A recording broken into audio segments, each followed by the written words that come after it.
En un país dividido hay un lugar. Para dialogar. En un país sometido hay una manera. De protegernos. En un país silenciado hay un lugar. Para expresarnos. En un país desvalijado hay una manera. De hacer justicia. En un país cansado hay un lugar. Para debatir soluciones. En un país herido hay una manera de reencontrarnos. En un país deprimido hay un lugar. Para recuperar la esperanza.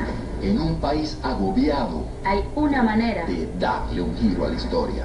Y el lugar es la Asamblea Nacional, el poder público más importante según la Constitución. Y la manera es votando para garantizar que el Parlamento sea plural y esté al servicio de todos los venezolanos por igual. En un país estancado, el cambio comienza contigo.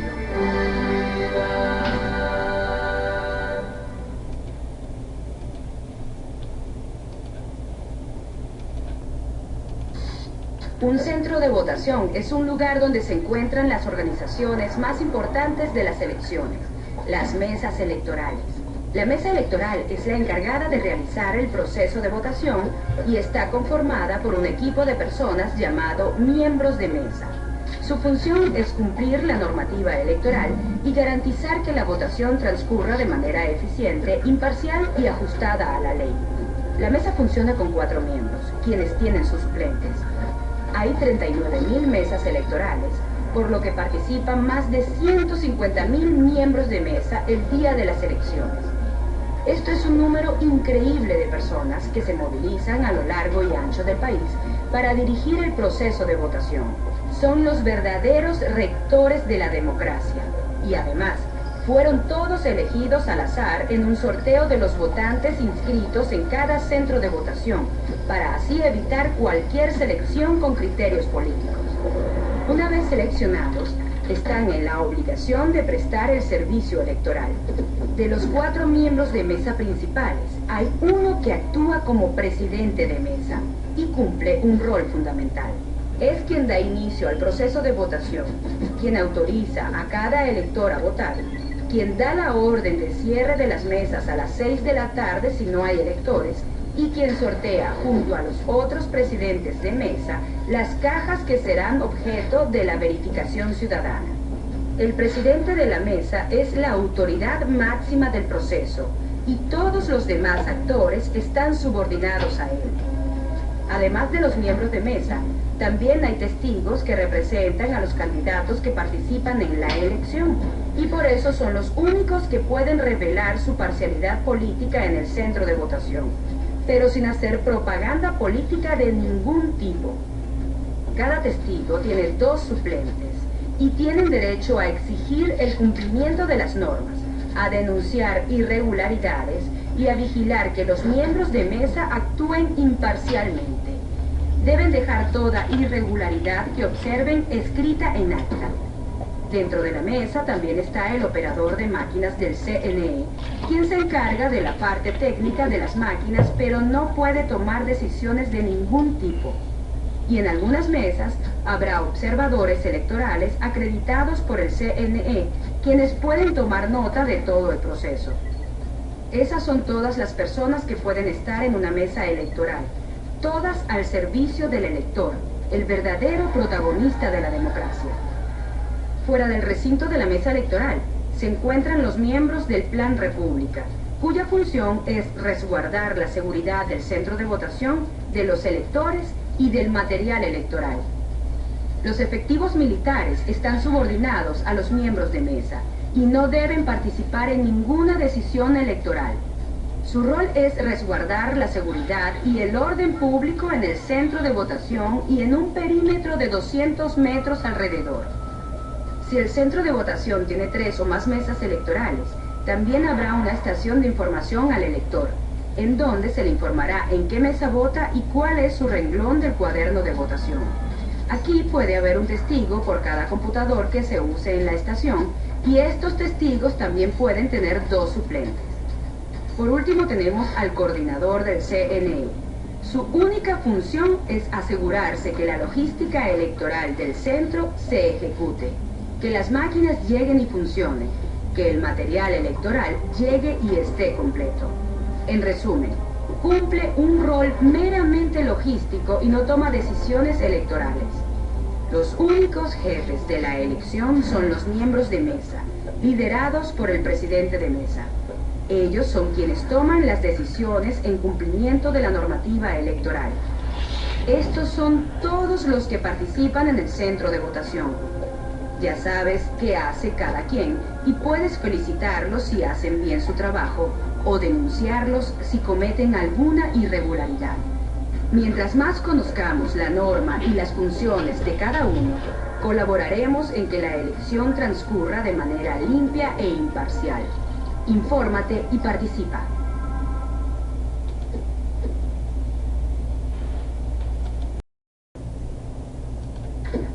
El secreto del voto es una de las garantías más importantes del sistema democrático. Que el voto sea secreto elimina que puedan chantajearte para que elijas una u otra opción. Lo que el gobierno más quisiera es que el voto no fuera secreto. Así podrían despedir a todos los empleados públicos que no los apoyen y excluir de las misiones a quienes voten por el progreso. Lastimosamente para ellos, el voto en Venezuela sí es secreto. Los técnicos electorales de todos los partidos políticos así lo certifican. Las captahuellas no tienen manera de demostrar por quién votaste, y no ha habido un solo caso en la historia de nuestras elecciones automatizadas en donde el sistema electrónico revele por quién votó alguna persona. Es por esto que los que quieren conocer el voto de los venezolanos han recurrido en cientos de centros a una práctica completamente ilegal: forzar a su favor el voto de los electores. Y ojo, esto no tiene nada que ver con el voto asistido. El voto asistido consiste en que una persona con alguna discapacidad sea acompañada por algún familiar o amigo cercano y la ayude a votar. En este caso se anotan los datos de ambas personas y quien fue como asistente no puede acompañar a nadie más a votar. En cambio, el voto forzado implica que una persona se coloque detrás del elector cuando esté en la máquina de votación y lo vigile y dirija mientras vota.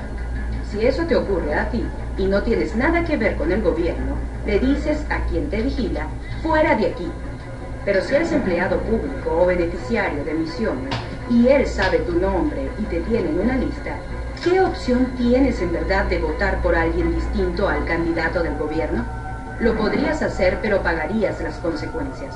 Por lo tanto, tu voto no es libre, y eso es un delito electoral. Cualquier práctica como esta, que intente el día de la elección cambiar la decisión de voto de algún elector, es un delito que tienes que combatir y denunciar, porque de lo contrario eres cómplice. El voto forzado se presentó en 7% de las mesas electorales el 14 de abril de 2013. Lo que implica que alrededor de 1.300.000 electores están inscritos en centros donde se intentó violar la libertad del voto.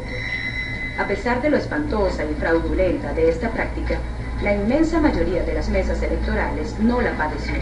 Con una buena estructura de testigos podemos evitar que ocurra, aumentando nuestro nivel de organización y fortaleza en cada rincón de Venezuela. Tu voto es tu secreto, cuídalo. Quien te force a revelar por quién votas es un crimen, y este delito tiene una pena de 2 años de cárcel. El día de la elección vamos a denunciar a todos los que lo intenten.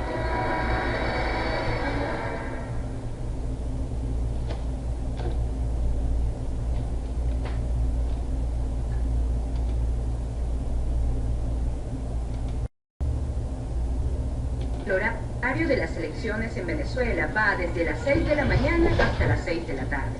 A esa hora hay que verificar que no haya electores en la cola de la mesa y cerrar. No hay que esperar una orden del CNE para cerrar las mesas. Ya el CNE habló. De acuerdo con la ley, el acto de votación va desde las 6 de la mañana hasta las 6 de la tarde y se debe cerrar a menos que hayan electores en la mesa. Sin embargo, el 14 de abril, 750 centros de votación mantuvieron abiertas todas sus mesas por lo menos hasta las 7:30 de la noche. Y uno podrá decir, bueno, pero tampoco es tan grave, hasta que se da cuenta de cuáles 750 centros fueron. Y en estos 750 centros, Maduro ganó por más del 70% de los votos, y estos votos fueron los que dieron la diferencia que necesitaba para que el CNE lo declarara ganador. ¿Qué cosas pueden suceder en centros donde se mantienen las mesas abiertas después de las 6 de la tarde? Utilizando la información en los cuadernos electorales en donde se ve quiénes no han votado, se puede iniciar un operativo de búsqueda y arrastre de electores que habían decidido abstenerse. ¿Tú crees que alguien que es buscado en su casa y forzado a votar de noche no está siendo obligado a votar en contra de su voluntad? Adentro del centro se pueden realizar todas las irregularidades que existen, desde el voto forzado hasta la usurpación de identidad, aprovechando la oscuridad, el cansancio o la violencia para neutralizar a nuestros testigos. ¿Cómo evitar que esto ocurra? El presidente de la mesa tiene la obligación a las 6 de la tarde de verificar que en el centro de votación haya algún elector esperando votar en esa mesa y cerrar la mesa en caso contrario.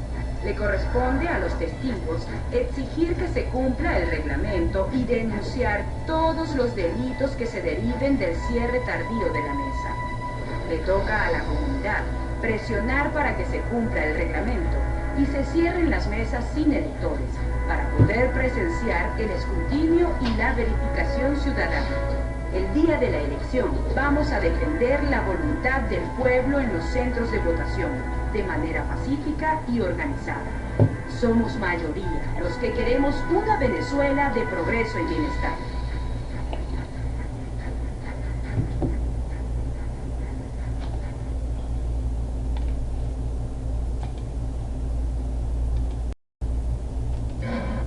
Nuestra función como testigos es controlar que el proceso electoral se ajuste a lo que dice la norma.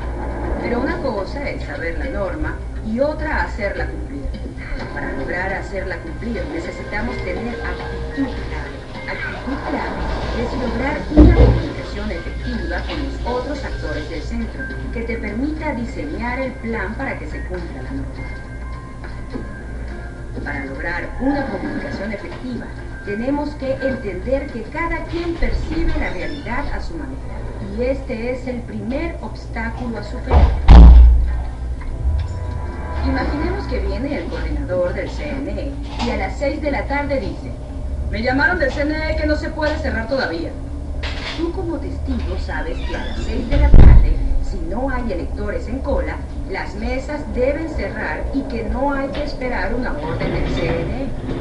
Bien sabes que el lenguaje utilizado es grosero y la actitud dictatorial. Así que, ¿cómo reaccionas? Responder de la misma manera al coordinador no te va a ayudar. Y aceptar sumisamente lo que dicen tampoco es una opción. Debes usar la actitud clave para lograr tu objetivo. Lo primero es lograr que hablemos de lo mismo para poder entendernos. Por eso es clave escuchar muy detenidamente y hacer preguntas si algo no te quedó claro. ¿Qué es lo que no se puede cerrar? No entiendo. Lo cual te ayuda a ti a entender y al otro a aclararse. No se puede cerrar nada. Mientras no estés seguro de que están hablando de lo mismo, no des respuesta, sino busca aclarar más. ¿Cómo que nada? Dices las mesas. Sí, no se pueden cerrar las mesas. Una vez ambos sepan que están hablando de lo mismo, tu argumento para responder debe ser lo que dice la normativa electoral. Ahora, una cosa es decir la normativa y otra que te hagan caso. Acá es fundamental que no pierdas el control de la situación y no te enganches en una pelea. De manera tranquila, segura, con postura recta y tono de voz firme, mirando a los ojos, dile: según el artículo 308 de la Ley Orgánica de Procesos Electorales, las mesas deben cerrar a las 6 de la tarde si no hay electores en su cola. Como no hay electores, hay que cerrar. Dar a conocer la normativa debe bastar para que los miembros de mesa se persuadan de tu argumento y cierren. Si esto no ocurre, es clave que sigas manteniendo la calma y con la misma firmeza y tranquilidad decir: si no se cierra la mesa ahora, se está cometiendo un delito electoral. Invito a los miembros de mesa a que la cierren, o de lo contrario, lo dejaré anotado en acta que sirve como prueba de este delito que se paga con 2 meses de prisión, según el artículo 231 de la Ley Orgánica de Procesos Electorales. Si esto no los convence de actuar de manera legal, debes avisar inmediatamente a tu comando de campaña, el cual tomará medidas adicionales y solicitará apoyo de la comunidad. Tú tienes que seguir insistiendo en el cumplimiento de la norma y esto debe ser suficiente para que los actores entiendan que están siendo vigilados y controlados y por lo tanto no cometan la irregularidad. Si se mantiene la violación de la norma, es fundamental que dejes escrito en el acta la irregularidad que sucedió. Las irregularidades electorales que han sucedido en otros procesos ocurren fundamentalmente porque quienes las cometen no se sienten vigilados ni controlados. Un testigo con actitud clave garantiza que en todos los rincones del país se aplique la normativa electoral y quienes quieran cometer irregularidades sepan que van a ser denunciados y que tendrán consecuencias. Este poder de disuasión y tu conocimiento de la norma es lo que garantizará que cualquier elección sea limpia y ganemos.